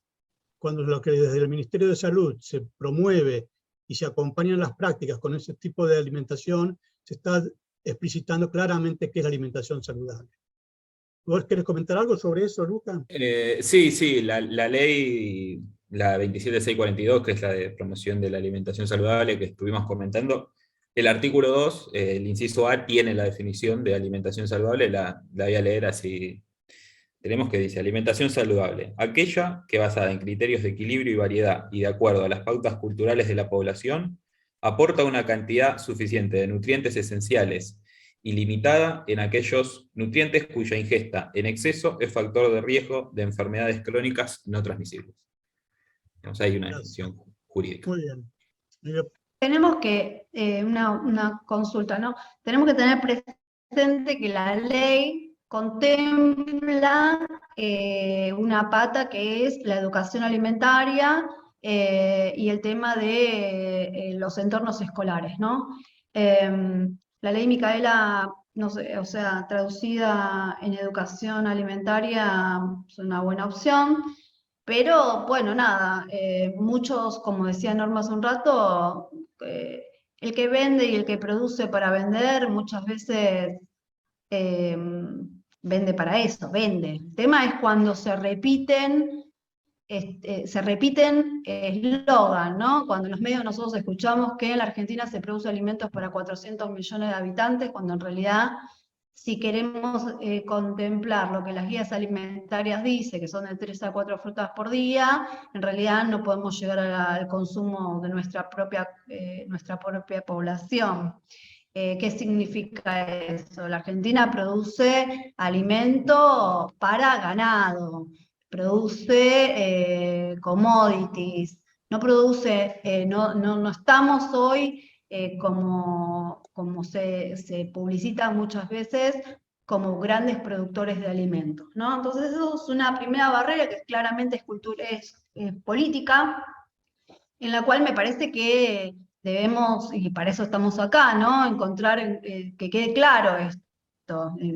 Esto es parte del proceso, de ir entendiendo y comprendiendo que está bien que estamos en una transición de producción de sistemas alimentarios, pero que quede claro que no estamos produciendo alimentos, que quienes producen nuestros alimentos muchas veces no lo hace con las condiciones sanitarias que la población argentina soberana lo requiere. Tanto es así que hay estudios que demuestran que en la sangre de la gente de las ciudades hay insecticidas, hay plaguicidas, o sea, eso no está todavía asegurado. Entonces, está buena la ley y por eso creemos fuertemente que esta ley va a obligar a hacer como un juego de dominó, digo, a colaborar en que por lo menos los entornos escolares no sean desiertos alimentarios como son hoy, ¿no?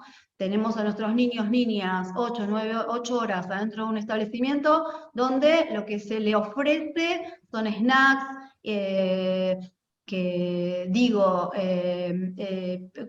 con ultraprocesado, con alto contenido de azúcar, con alto contenido de sal, con alto contenido de todo, y son presos, cautivos, como si estuvieran en el medio de un barco. Entonces, necesitamos asegurar en principio a nuestros niños y niñas con una salud, y creo que desde ahí va a hacerse como una hermosa onda expansiva para que vayamos entendiendo lo que pone la COPAL, la Comisión de Empresas, no garantiza y lo hace. Así que creemos que este es el camino, creemos que los medios y la educación de la sociedad tiene que estar más, y nuestros políticos también, tener presente qué es lo que se produce en el campo y qué es lo que se consume en realidad. Sigamos. Bueno, acá otra pregunta dice, si hay legislación que prohíba la publicidad engañosa. Y da como ejemplo que Unilever vende sopas de verduras mostrando en la publicidad una variedad de verduras que en el producto no contiene. Sí, ahí está como normativa general el régimen de lealtad comercial que regula las cuestiones publicitarias en términos generales para cualquier tipo de producto. Y también la ley de promoción de alimentación saludable recoge en varios de sus artículos elementos que tienen que ver con la publicidad de alimentos. Con lo cual, sí, eso podemos acercarlo si lo quiere el compañero al campus. Bueno, y una pregunta adicional. ¿Quién es el responsable del monitoreo de la ley, del cumplimiento de lo que dice la ley de promoción de alimentación saludable en relación a la publicidad? Bueno, eso, la autoridad de aplicación de la ley es el Ministerio de Salud de la Nación. A partir de eso, en el decreto reglamentario se divide y lo pone en cabeza de ANMAT, por un lado, y de ENACOM. Ahí tienen que haber acciones conjuntas, se habla. La cuestión es que hoy está regulado por ANMAT con una disposición que salió la semana pasada. Falta todavía la palabra de ENACOM, que entendemos que, bueno, que es fundamental porque es el organismo, el ente nacional de comunicación. Bueno, muy bien. Más que importante, ¿no? La publicidad. Sí, acá tengo preguntas que ya van para el lado de Norma. ¿Por qué aún no se ven alimentos con sellos en los comercios? Bueno, en parte lo respondí porque la ley dice que pueden venderlos sin sellos los alimentos que debieran tenerlo, pero que lo tengan en stock. O sea, hasta acabar el stock está permitido que lo sigan vendiendo. Y después porque se ha pedido prórroga para las industrias que pidieron hasta el 23 de febrero para modificar la fórmula que contienen. En los supermercados no vemos nada. En algunas regiones se ve, acá hay una compañera de Bariloche, bueno, los chocolates de Bariloche ya vienen con los sellos. Esto de la prórroga es porque tenían 180 días para reestructurar las fórmulas y lo pidieron. En Chile, en realidad, en la ley, que entró en vigencia en el 2016, tenían 2 años para hacer las modificaciones de las prórrogas. O sea que, yo digo, no veamos hoy la foto, veamos la película. Hemos avanzado porque esto tiene una historia que de cerca de 20 años de esta pelea, entonces, bueno, estamos avanzando, no al ritmo de lo que necesita la salud de la población, pero comparativamente vamos avanzando. Lo que pasa es que no tenemos que dejar ni las sociedades civiles, ni las científicas, ni los ciudadanos, ni los militantes, de estar alerta cada paso que se detiene o que se pueda desviar, ¿no? O sea, me parece que esto es una tarea de todos y todas. Bueno, bueno, acá me dice Wessler que él no es abogado, sino que es médico. Yo lo interpreté que él, en la pregunta estaba diciendo que él era abogado. Bueno, hay otra pregunta acá para vos, Norma, de Alejandro Daniel. ¿Cómo reemplazar ultraprocesado de las grandes empresas con alimentos de las cooperativas y la agricultura familiar, sobre todo en ámbitos como las escuelas? Bueno, en las escuelas estarían cubiertas por el tema de la ley, pero a ver, tu comentario, Norma. Bueno, en realidad no soy yo la más competente para decirlo cómo es reemplazado, porque esto tienen que actuar varios organismos en forma simultánea.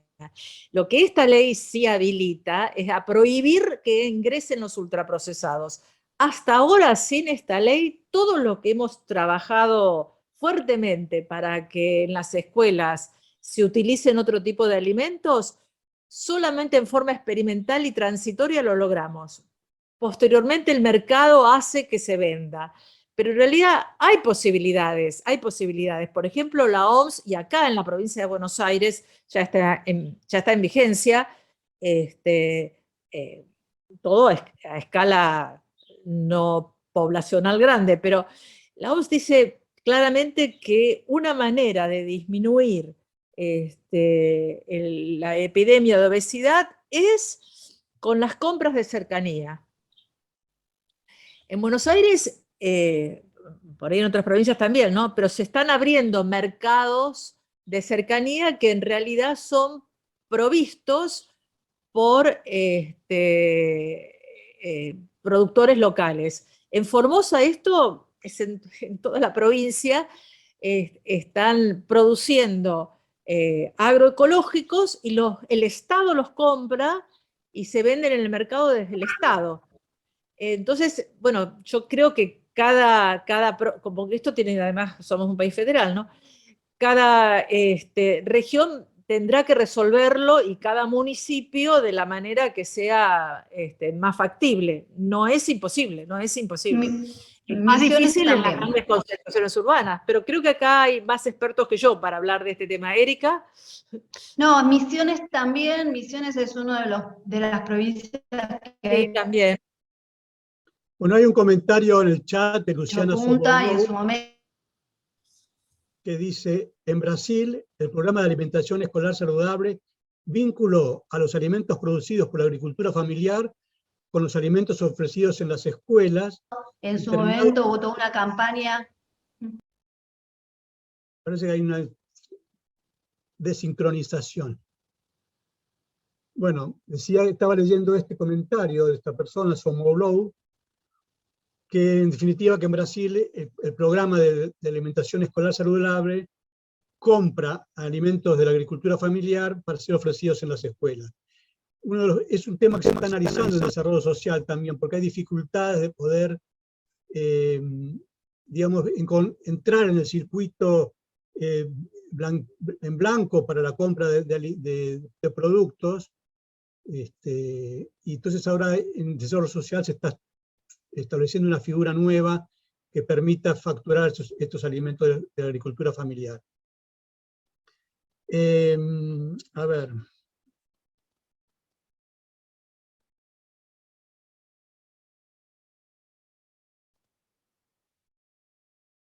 No encuentro estas preguntas. ¿Y que yo estoy con una pésima ¿se escucha? Ahora sí. Tengo un delay.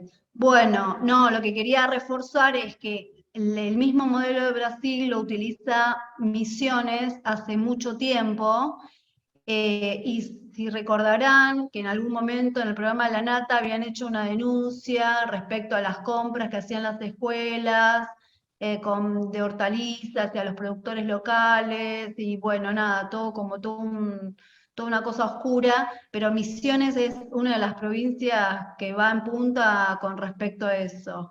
Y después recordar que en el Mercado Central hay un trabajo de la UTT muy fuerte, que aborda creo que más de 400 comedores con producción agroecológica. Entonces, digo, vamos en esa misma línea. Muy bien. Acá hay una pregunta del ingeniero Sucho, que la reitera, yo no la había leído antes, que dice, para vos, Norma, ¿qué opinan sobre los alimentos liofilizados? Creo que Erika, que es experta en el INTI sobre composición y tratamiento bromatológico y tratamiento industrial, me parece que sería quien puede responder con más exactitud. El proceso, gracias Norma, el proceso de liofilización es un proceso muy básico, lo que hace es deshidrata rápidamente el alimento y lo que hace es lo deja casi perfecto igual sin el líquido, con lo cual es muy bueno para lo que es el transporte porque es muy económico, dura el producto, no usa conservantes, desde el punto de vista tecnológico es excelente. Desde el punto de vista económico es caro porque los equipos de liofilización son muy costosos. Entonces, ahí hay una barrera costo-beneficio y el envase que requiere también. Con lo cual, desde el punto de vista saludable son saludables, pero son costosos. Con lo cual, es un gran limitante si queremos acercar a toda la comunidad. Bueno, acá hay también un comentario, que es una pregunta de la alguna manera. población. ¿Ya está? En relación a que en el área metropolitana, en el AMBA, los kioscos de las cooperadoras no permiten la entrada de alimentos ultraprocesados, pero los chicos los llevan desde las casas. Entonces, a ver, algún comentario, tanto para Luca como para Norma, sobre qué alcance tiene la ley para que se limite el consumo dentro del ámbito escolar a uno de aquellos que se llevaban desde la casa que sean con sellos. Es que en parte es lo que yo comenté en la charla. En realidad, la población, ni siquiera los adultos, no solo los chicos como sujeto consumidor, no están eligiendo, están condicionados a consumir lo que el mercado lo pone con un gran valor. Entonces, si nosotros en vez de tomemos como ejemplo una galletita que está excedida en todo y que además tiene jarabe de alta fructosa, jarabe de maíz de alta fructosa, lo que vemos es aquello que nos emociona, que un abuelo tiene un vínculo con una nieta y que lo toma en forma habitual porque es la merienda y que se sorprende y lo deleita, ¿cómo no va a condicionar la compra de este producto?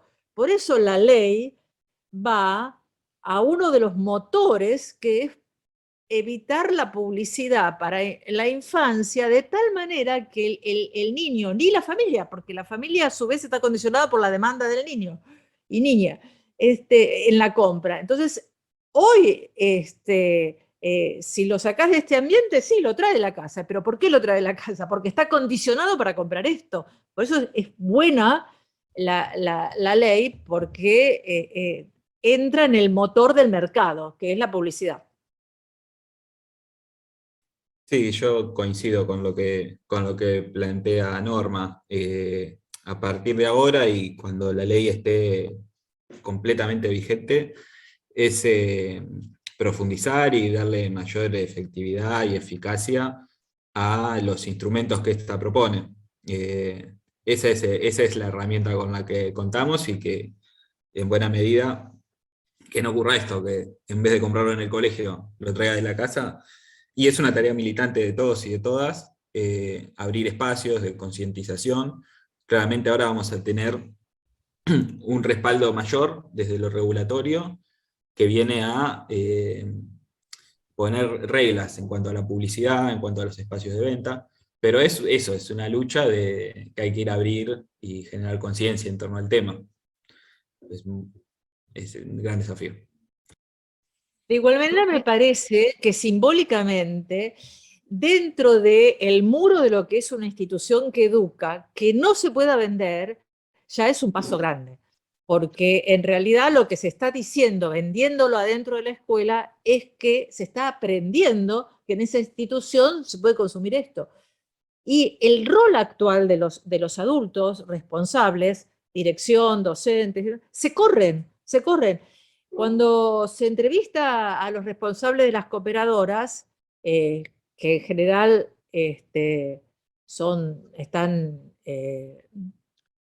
no son cooperativas en general, bueno, ¿qué dicen? Tal cual. Traigo lo que me piden, vendo lo que me piden. ¿Y quién pide?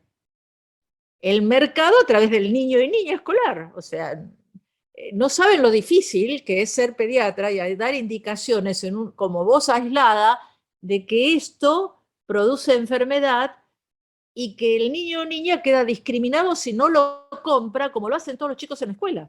Y es la escuela la responsable en ese caso. O sea, no es lo mismo que la familia, que la escuela se sume. Es fundamental que los entornos escolares esto no tengan acceso. Exacto. Creemos también fuertemente, los que hacemos educación alimentaria, el tema de la... Apagá el video, la cámara, Erika. Te consume mucha conectividad. No se oye. ¿no? Un ejemplo concreto. Apago. Quería dar un ejemplo para colaborar. ¿Se escucha? Sí. Ok. Dando un taller con muchos padres en el conurbano de zona sur, y de repente una madre se levanta y dice, mi hijo no necesita nada, yo todos los días le doy el danonino. Está perfecto, ¿no? Cuando nosotros estábamos enseñando a hacer yogur casero, por ejemplo.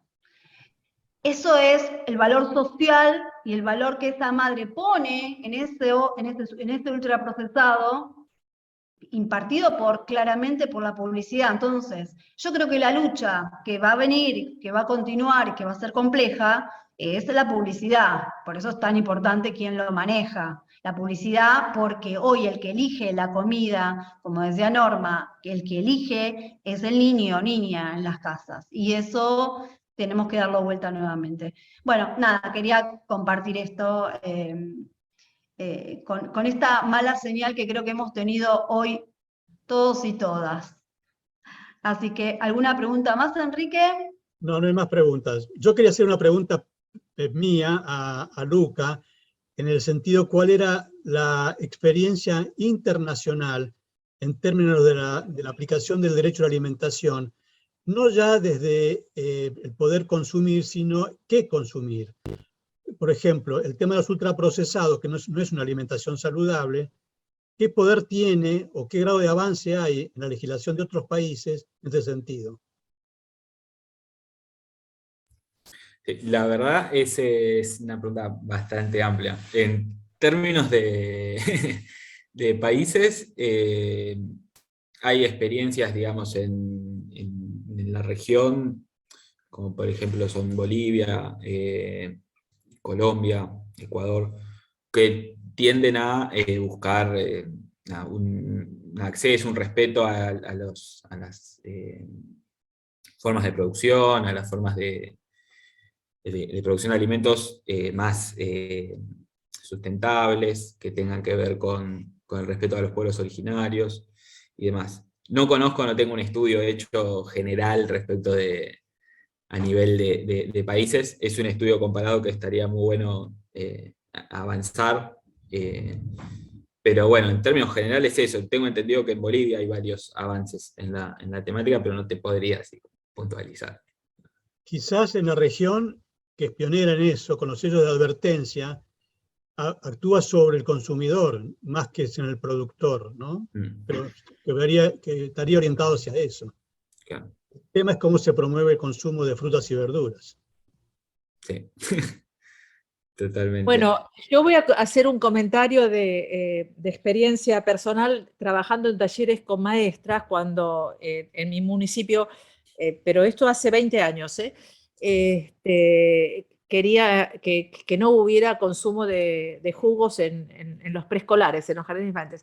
Y fue todo un trabajo de talleres con las docentes de todas las escuelas públicas de este municipio. Y les parecía imposible. Y una maestra embarazada dice, yo llevo agua, la pongo en la mesita y todos los chicos me piden agua. Imagínense que hace 20 años hablar de que no consuman juguito en el jardín de infantes era muy pionero esto. Y ella misma dio el ejemplo cómo el modelo sirve. Si la maestra, la líder, la conductora, en presencia, sin decirlo, consume lo que quiere promover, bueno, es la manera como en esa etapa se va poniendo en ejercicio ya qué es lo que se puede comer en una institución educativa. Bueno, vos lo que ponés también en énfasis ahí es la responsabilidad que tenemos como ciudadanos de ejercer ciudadanía en ese sentido, porque la escuela, cuando vos hablabas de la escuela, ¿qué es la escuela? También son los padres, son los alumnos, son las maestras, no es solamente la escuela como institución que depende del Ministerio de Educación, es toda la comunidad educativa. Y ahí el aporte que cada uno puede hacer, por más pequeño que sea, contribuye. Más allá que la responsabilidad de garantizar el cumplimiento de la ley y el derecho no sea de los ciudadanos, ¿no? Bueno, quería, como Enrique dice, estamos a tiempo, ya concluimos con la mayoría de las preguntas.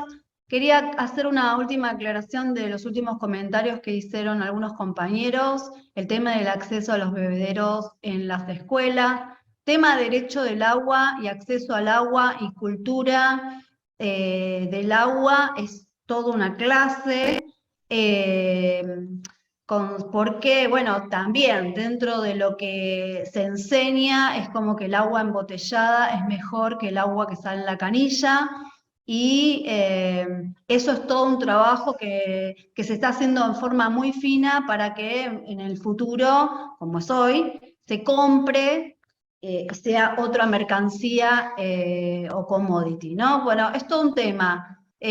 Coincido con los que aportan el tema de los bebederos en las escuelas. Todos los que tenemos niñas y niños llevan sus botellas, viven cargando sus botellas de agua en sus mochilas, cuando en realidad todos los que estamos acá, creo que somos más o menos contemporáneos, hemos tenido bebederos en las escuelas, en las plazas, y bueno, nada, todo eso no está colaborando. El tema del derecho al agua, acceso al agua segura que tenemos en muchas partes del país y que todavía es un tema pendiente en muchas otras, pero los que vivimos en las ciudades es un tema que se está transitando a una cuestión cultural no favorable para la soberanía alimentaria y de acceso al agua.